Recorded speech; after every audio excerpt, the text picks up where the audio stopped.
There are a few things as uncomfortable as someone turning around to you and asking you to play something that you're not sure how to do, like, hey, this is the swing thing.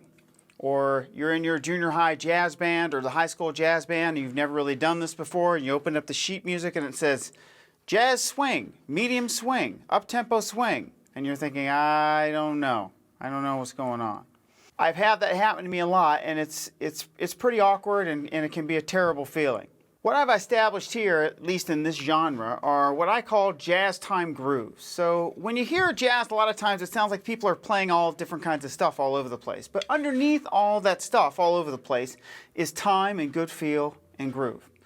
So if you can learn these 5 beats, which are more of a repetitive pattern than what you might find in normal jazz situations where they might be improvising and reacting to all different kinds of things, this will get you by.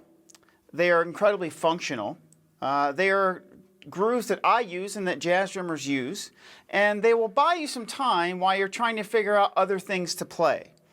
So you really just, if nothing else, you need to make sure that things are grooving. And then after that, you can work on technical stuff, you can listen, you can practice and do stuff and try to incorporate other ideas.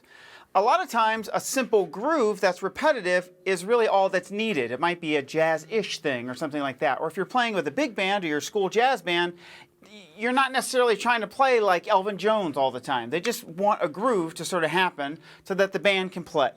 Because they might be beginners as well, and if you're doing crazy stuff all over the place, then nobody can really get it together.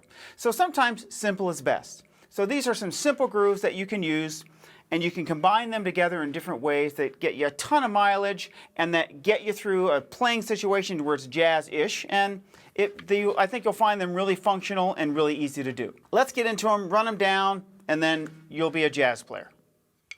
Okay, so the first one, just play jazz time. That's it. Ride cymbal, jazz time, hi-hat and 2 and 4, feather the bass drum. That's it. Don't do anything else, because as soon as you add something, it changes it, and that's going to create another texture. So don't do as much, and that's a good way to start. 1, 2.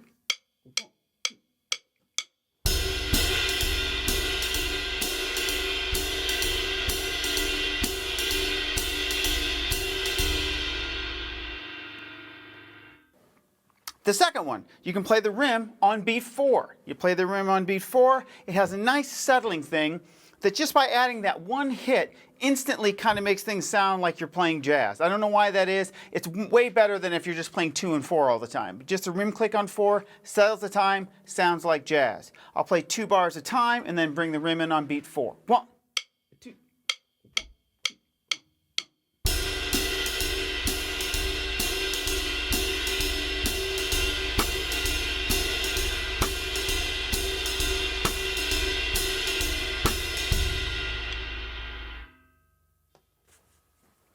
Totally works. Settles the time, sounds cool.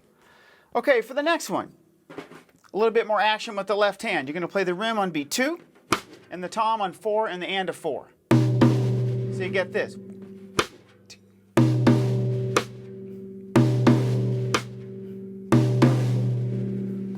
Now remember, when you play that figure 4 and, you want the upbeat to have a little bit more emphasis than the downbeat. When you're playing jazz, the upbeats push a little bit more. So if you have a series of 8th notes in a row, boo va doo va doo va doo va, you're pushing those 8th notes, the and to the beat, the upbeats. So when you play the 4 and, you want 4 and, click, dunk, 4 and. Here we go. 2 bars at a time, and then we're in. 1, 2.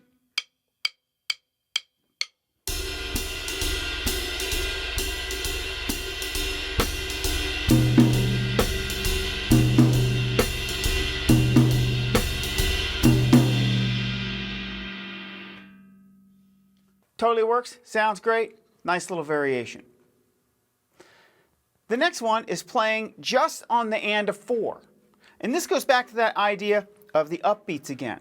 So if you just merely play on the and of 4 on the snare drum, it kind of gives a nice push into the next measure each time and drives the time forward in a very sort of subtle way. You don't want to smash the snare drum too hard when you do this. And you also want to realize that the coordination is hitting with the ride cymbal on the and of 4. So it will sound like this.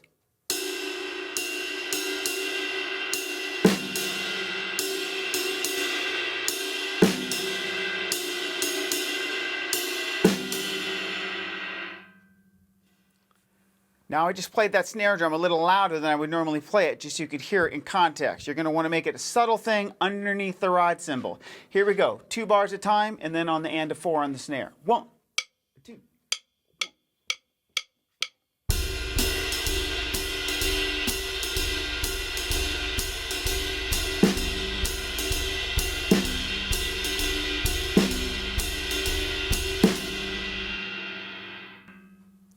Has a great push, moves the time forward, works nicely. The last variation is playing the snare drum actually on 2 and on 4. Now a lot of times you'll hear people starting out playing jazz time and they're playing the snare on 2 and 4 all the time. Please don't do that. Okay, there's climaxes of tunes where you're doing that, but most of the time you don't want to do that. If someone's solo gets into a kind of rhythmic thing and they're grooving, yeah, you can play a little 2 and 4 behind all that and it sounds nice. So, but you don't want to do it all the time. So 2 bars at a time and then we're in. Again, we're not going to smash the snare drum. It's kind of a light, understated thing. 1, 2.